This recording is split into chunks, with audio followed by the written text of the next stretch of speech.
Oh. 10 seconds remaining. Radiant team ban. Dire team ban. Radiant team ban. Hello, Dota 2 fans, and welcome to our continued coverage at Beyond the Summit TI6 Hub. We are in the SEA qualifiers. Currently, it's Orange.Taring taking on the Mongolz. MRP here, your resident Canadian Dota 2 caster, and thank you for joining me. You can definitely check out all the other streams going on with BTS 1 through 9, excluding 8, and also the multi-stream over on twitch.tv/Beyond the Summit, where they'll be jumping between games. But either way here, we're going to have Orange.Taring versus the Mongolz, and the one lesson that we have learned through the first couple days of this SEA qualifier is simply that no team is safe right now. The Mongolz, who currently, up until the last game, hadn't won a single game thus far in the qualifiers, were able to take out Warriors Gaming Unity, who are one of the only teams with only 2 losses. So that third loss going to be very detrimental to their ability going forward to be able to fight for a tiebreaker within the first spot. And the reason being is that Fnatic and TNC are currently sitting at 2 wins. So they need both of those teams to drop a game in order to look to move on via that first spot. But playoffs still a very real dream for them. Aside from that, these two teams could be in a little bit of trouble in terms of trying to make that top 5. Both of them sitting at a couple of wins right now. 1 win for Mongolz, 2 wins for Orange, I believe, last I checked. But in between games, I'll definitely take a gander for you and have that confirmed. Either way, we'll get into the draft in this one. Thus far, Terrorblade still not touched by either team, and with all the minus armor up on the Mongolz side, definitely look for it to be a pick that's either going to be banned or picked up here very soon. So we'll see how things get underway in terms of other strong heroes that are still left in the pool, especially for the SEA region. Faceless Void is definitely one that's been considered pretty heavily by a lot of teams. Yamate's squad here, Orange.Taring, does like their Doombringer as well. And Void into the Vengeful Spirit, a little bit rough. Definitely synergizes well with the Witch Doctor, but we'll see if that's the direction they go. They are going to pick up the Riki, and definitely a team that, or a hero that can exploit the fact that Vengeful Spirit, at least that half of the support duo assembled here by Mongolz, is going to be a bit of a static support early on. A little bit gimp in the range in terms of magic missiles, so not the greatest roamer towards the mid lane, and therefore often is just considered the stagnant sort of safe lane support. Svenban is an interesting one coming out from the Mongolz. Of course, the Warcry going to be nice against all the minus armor, that kind of strat that Mongolz is currently developing with their opening here. We'll see what Orange.Taring are looking to remove from the pool as well.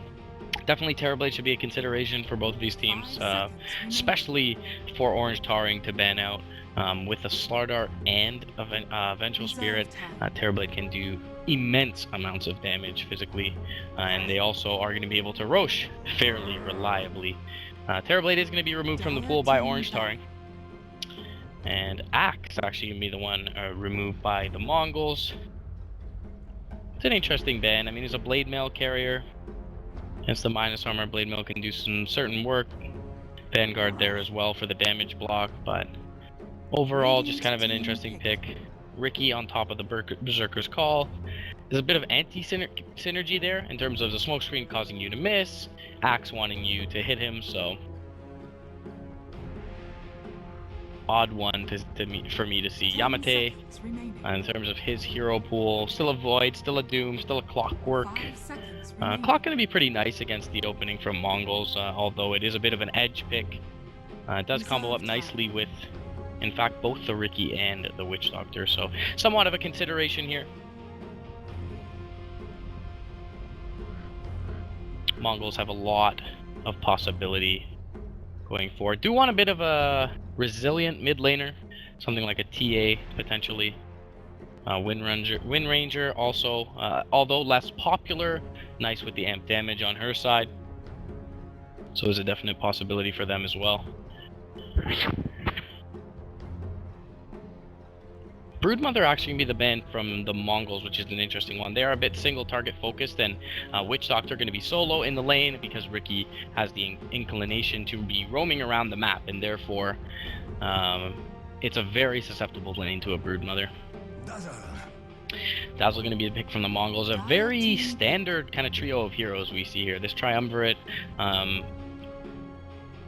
very sort of skirmish oriented, very focused on taking the Roshan. Incredible amounts of minus armor thus far. 10 seconds remaining.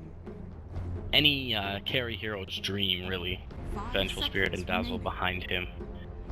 So Orange.Taring, they are gonna have the window in the early game to exploit this, though. Dazzle and Vengeful Spirit are not great roaming heroes. They're definitely just kind of defensive trial heroes, and in fact, we could see the Mongols go aggressive here. Very much so. Even with these three heroes, including the Slardar, but we'll see what the carry pickup ends up being. Juggernaut, definite consideration for them. Although the Death Ward does deal with Juggernaut fairly well, he's a little bit weak to physical burst early on. Ricky is nice against him as well, just for the fact that he relies a little bit on his Blade Fury defensively and offensively, but in the defensive natured usage, he'll be at least deterred from doing so while the smoke screen is deployed. Tide Hunter. Alright, Tide's a fair pickup here. Definitely a resilient off-laner, at least for Orange.Taring. I would have liked to see them give a little bit more attention to the mid lane in that slot. Especially with, you know, as you go forward in the draft, mid lane options start to dwindle. If the Death Prophet pickup comes out from the Mongols here, I'm very worried for Orange.Taring. 5 seconds remaining.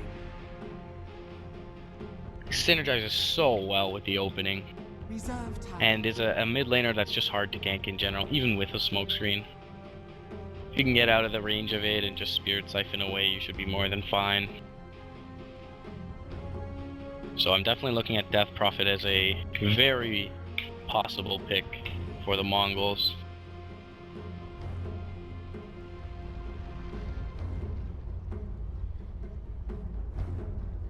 As I mentioned before, Wind Ranger also there. TA has been trending a little bit in SEA in the past little bit. TA and Prophet probably the more likely two of the three there, but Wind Ranger does have a lot to offer as well. Give me the DK for now. Dire team. I feel like to some extent this is more of a deny pick from Orange than a pick that synergizes well with the Mongols. DK doesn't really need Dazzle and Venge behind him, but is kind of that battering ram, that siege engine you throw on the front lines, and does benefit heavily from having those defensive supports behind him. Just because he's tanky doesn't mean that sustain is not gonna help, and Dragon Blood just great against what the Mongols have, so giving that over to Orange.Taring perhaps a little bit short-sighted I should say. Okay, so Orange.Taring gonna go for the Timber here.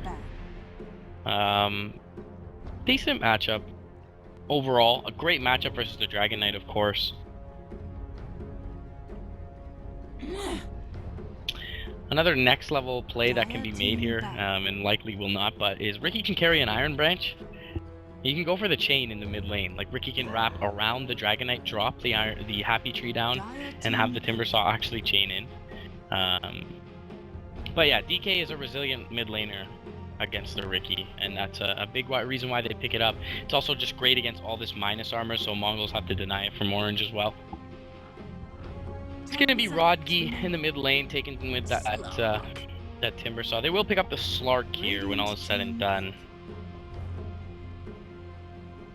I'm not sure how I feel about the Slark pick, really. Dragon Tail is a great tool to have against Slark. Get that off in between the dark packs, and he is likely left for dead.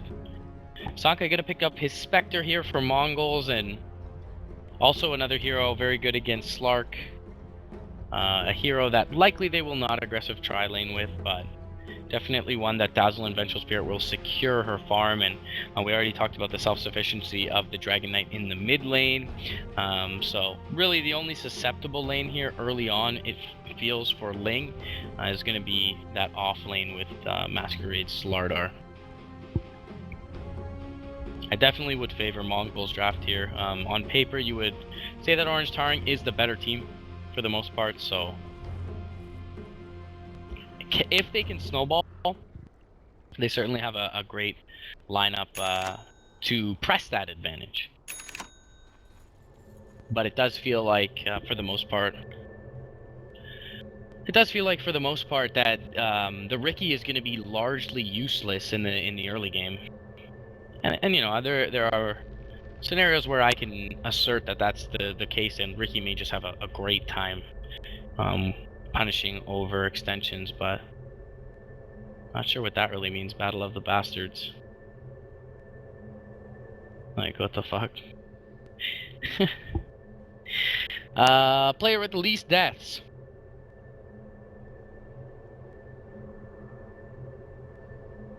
This is a hard one. Inclined to say Dragon Knight, but I'm gonna go with the Spectre here.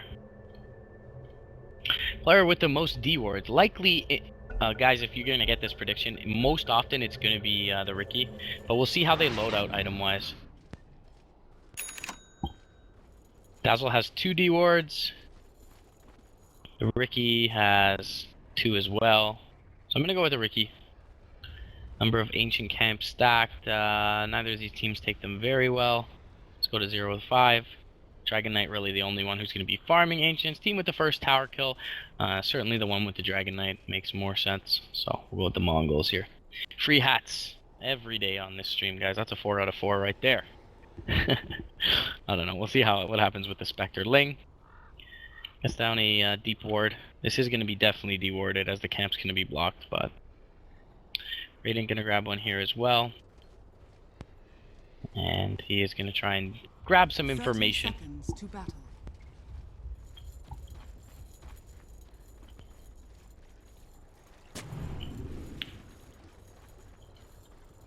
Proxy. Drop something down. This should be a free D ward for Ling. Let's go, guys. Prediction, boys. Ling may be looking towards the bottom rune, but we'll think better of it for now. Looks like we will trade 1 for 1 as is customary. Oh, overlay, right? Shit. Sorry, guys. Begins. Apologies. I've been casting on a 2-screen setup for the most part, but since we are on BTS 9, that is no longer the case. It's alright, we only missed 8 seconds after the horn. Apologies.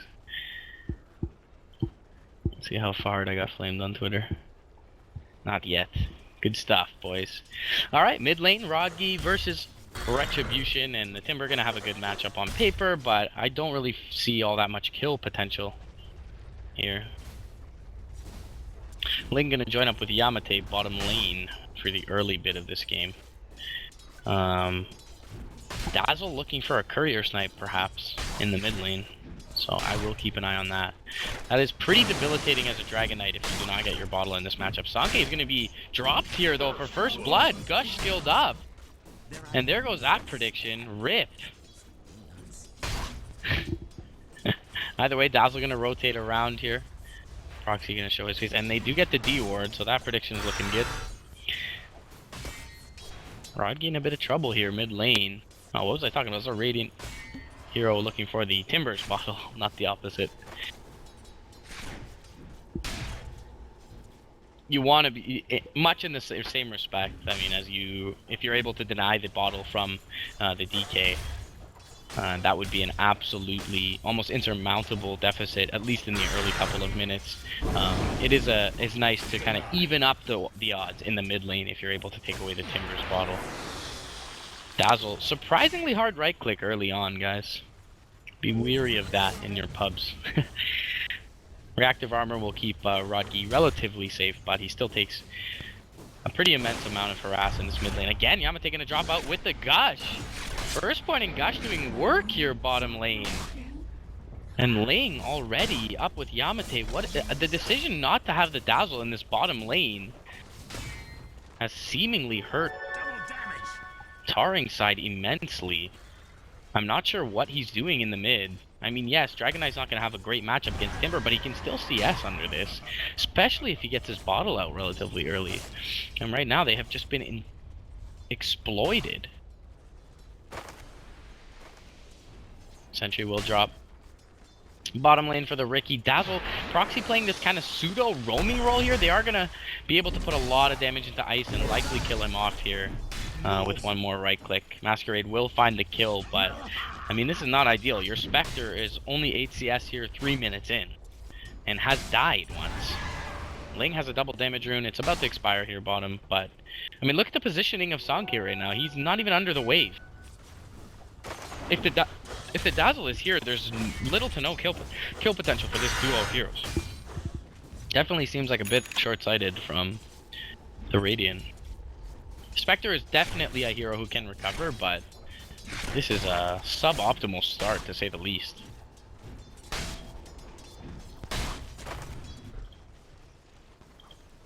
Top lane, in contrast, Psionic's going to be doing very well on his Slark. Ling still hanging around here bottom lane. A lot of value in this hero right now with the 3 levels. It's above all the rest of the supports in the game. Yamate gonna catch a wave of terror, but he's a Tide Hunter. He doesn't really care. He's got 2 Fairy Fires. We'll end up popping one of them. Spectral Dagger not really gonna offer all that much kill potential. He will salve up, continue to soak experience in this lane. Rodgi Retribution, going to be trading relatively evenly now that the bottle is out for the Dragon Knight. Rodgi's bottle is going to arrive as well. Dazzle. Proxy going to deny a bounty rune away from the Timber. It's going to be difficult to bring down the Courier here, but again, bottom lane. Spectre drops twice. This prediction of mine... Maybe I should have went with the Dragon Knight, boys. Ben's roaming in towards the mid lane. They are applying a lot of pressure to Raji here, the Radiant side. They overlap their stuns completely, though. Looks like I'm experiencing a bit of Kale on the stream, and all together. BTS, please. Get us our internet back. So, we will... Seems like survive on the Timber slot in the mid lane. Sonic's over towards the west. And Masquerade to the right. Looking for the Slardar, unable to find him.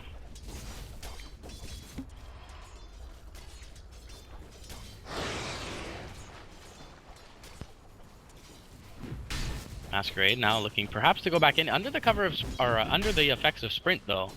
Needs to be a little bit careful to get caught by a cask here. Cask into the Pounce Pact, and he's, you know, underneath the sprint looking at the 15-ish% HP range.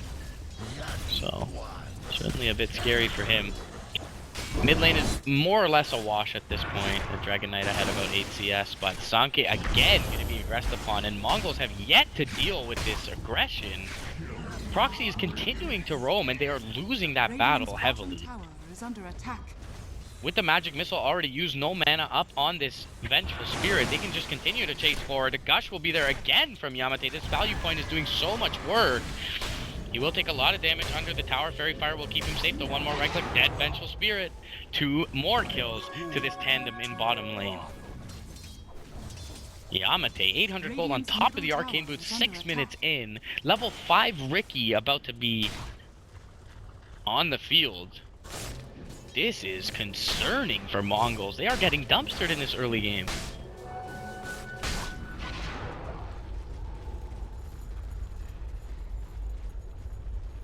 CS heavily dominated overall. Well, hopefully we get this prediction right, boys. Retribution with the first Dragon form, which is going to expire here shortly. Going to put a little bit of punishment into this tower. Should be at about 60% HP when he's done with it. Dragon Knight is there onto Raji. Rotation through though with the cast. Retribution, he's going to take a spill in this mid lane. Chakram is there. Oh, he does have stick or wand charges, excuse me, not stick charges, and has a bottle charge as well. Will be able to dodge the Chakram. Maledict should not tick him out just yet. And there's no mana left on the Timber. But wrapping around, Breathe Fire will be there, and Proxy rotating over to find Yamate alongside the Spectre as well as the Vengeful Spirit. Gonna be a really nice kill to be involved in for the Spectre, but it is Dazzle to pick up the last hit And you take a look at level, Spectre sitting on 5 relative to the 7 of the Slark and the mid laners. Retribution, speaking of mid laners, in a bit of trouble here. Chakram chain forward from Raji, but he is out of mana. CS dominated heavily by the Dire. Net worth looks like a very similar story. Look at this Riki, how farmed he is right now. I mean, they built lanes if they had a defensive tri-lane, where the Riki was just unable to do anything except for kill the Slardar. And yet they decided to roam proxy around on this Dazzle. To what avail? To get 1 kill on the Witch Doctor top lane? Very questionable decision, I feel, from Mongolz. Slardar gonna come in bottom lane, has the amp damage up, but Ling, he's gonna get out of range here of any detection. That is an observer, not a sentry, so he'll be just fine. Masquerade's rotation is all for naught, essentially. Witch Doctor guys got the Dazzle in the top lane, but Sanki gonna go down here. Anchor Smash finishes him off. TP gonna be way too late. They have a Ravage as well if they want to expend it. Tricks of the Trade will be there here. And now Ling gonna come up. He will return into a crush and die off. Retribution gonna put some more pressure into the mid lane tower in the meantime, but Mongolz having a rough time in this early game. 7-3 is the score, 9 minutes in, guys. Orange.Taring handling the Radiant side right now. Retribution will be able to grab up a tower here. In all likelihood, Yamate, he's almost got the headdress on top of the buckler here. Mechanism is not far off at all. Psionics has been free farming, sitting on 58 CS. Mid lane, Raji in trouble. Will be able to chain away though. Even with the amp damage, he's just fine. Under the sprint, under the tower. Slardar in a little bit of trouble, but a Lamath off. We got 1 prediction. Sanke though, he's dead again. This is the worst prediction ever. Spectre taking the 5th spill, excuse me. He's died so much I can't even count it properly of the game here. That is not what you want for your safe laner, to say the least. But hey, the Dazzle roams around and gets, you know, 1 assist and 1 kill on a Tidehunter who's doing... on a Witch Doctor who doesn't really matter all that much in terms of dying once in the early game, and on a Tidehunter who's having an excellent game so far. 4, 1, and 3 for Yamate. So I really feel like this Dazzle, although he's found some experience for himself in doing so, has hindered the Spectre quite a bit indirectly by roaming around. Link, speaking of roaming around, is gonna wrap top lane.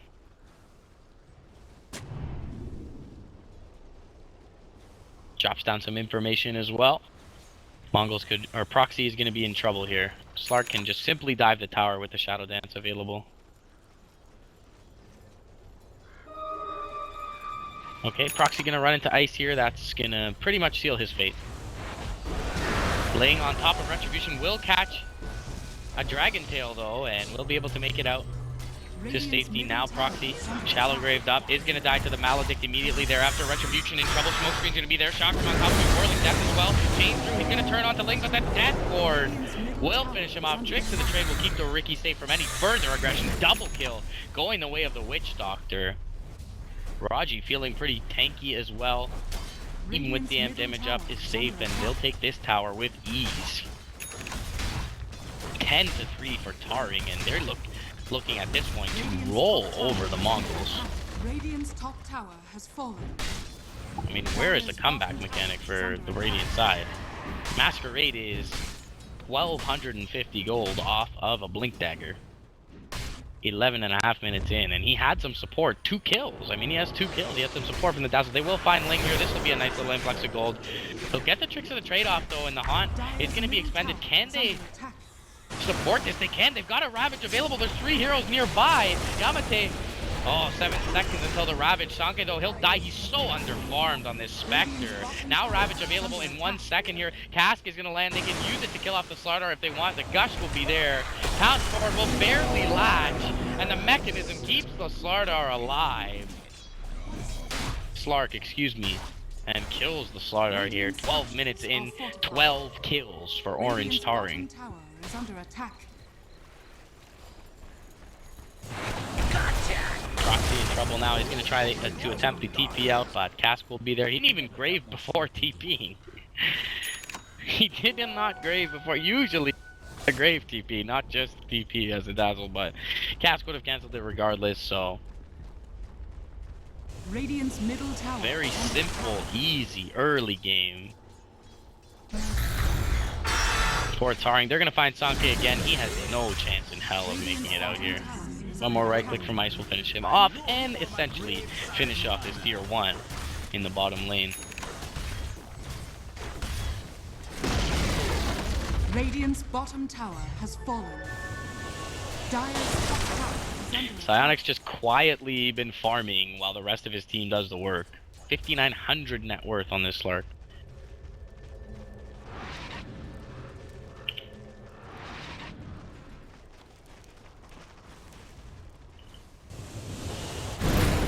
Top lane, Yamate does have the Ravage available, thinking about queuing it up just to save Raji, but Raji will make it back out. Now Aryan, he's in a lot of trouble. Full Timber combo is going to finish him off. Masquerade, he doesn't have a blink, so can't look to punish the Timber for it, and now Voodoo Restoration keeping him safe. Amp damage, still up for a little bit, will expire on the Timber Saw. Retribution just going to attempt to TP out. Proxy going to do the save. They should have the damage. No, they're just short. So, it's again, Dazzle gonna attempt to TP. This time he'll be successful as Psionic's not near the fight, but Sanke, bottom lane, he's pretty much dead. Jump forward from the Slark. Leash is gonna be enough time to kill off the Spectre once again. We'll just take a casual look at the KDA here. 8 deaths on this Spectre. Ling stalking the Slardar if he wants to attempt to defend top lane and sprints out in due time, but the score is 16-3. Almost seems like punishment for the Mongolz, but we'll check out the metrics at this point. 9k lead net worth for the Dire, about the same in the way of experience. 14 minutes into this game. Yamate has a Ravage available once again under the cover of invisibility in this mid lane. They'll likely just put pressure into this mid tier 1 and see if a reaction Radiant's middle tower is under attack. is attempted here. Radiant structures are fortified. Bot lane though, Ling stalking the Vengeful Spirit, does have vision of the more important target in the Spectre, who has phase boots at this point, which is surprising in and of itself. Gush is going to be there. They'll get the smoke screen off, and therefore she will not be able to dagger away. One more Anchor Smash will do the job, but a Blink Strike will suffice. Sanke. Alright, we got the Ricky prediction as well, boys. 2 down. Spectre definitely not going to be correct. What was the 4th one? Number of Ancient Cap stack. We're pretty secure in that one. Pretty secure in that one. Ravage still available. Mech is there, so kind of just sitting under the tower. Swap Psionic though into a crush, but the Ravage will connect on the 3. Vengeful Spirit instantly gonna go down. Will get the smoke screen off as well. Haunt comes up, but this Spectre does absolutely no damage. Retribution, he's gonna be leashed up. Timber Chakram will finish off the Slardar. 3 heroes down for Mongol's side. And I believe the Spectre did not even haunt into that one. Yeah, there was no one top lane, so GG is called. 15 minutes into this game. Does this mean I get this prediction correct as well? How does that work? Game didn't even last. Yeah! Thanks, Volvo. Easy. Alright, well, Slark was a good pick as well, especially considering Taring were the favorite for this one. But guys, 15-minute, 55-second game of Dota. Not all too often you see that, but thank you for joining me, guys, here at BTS 9. We got 2 more games coming your way, and potentially we are going to have as well the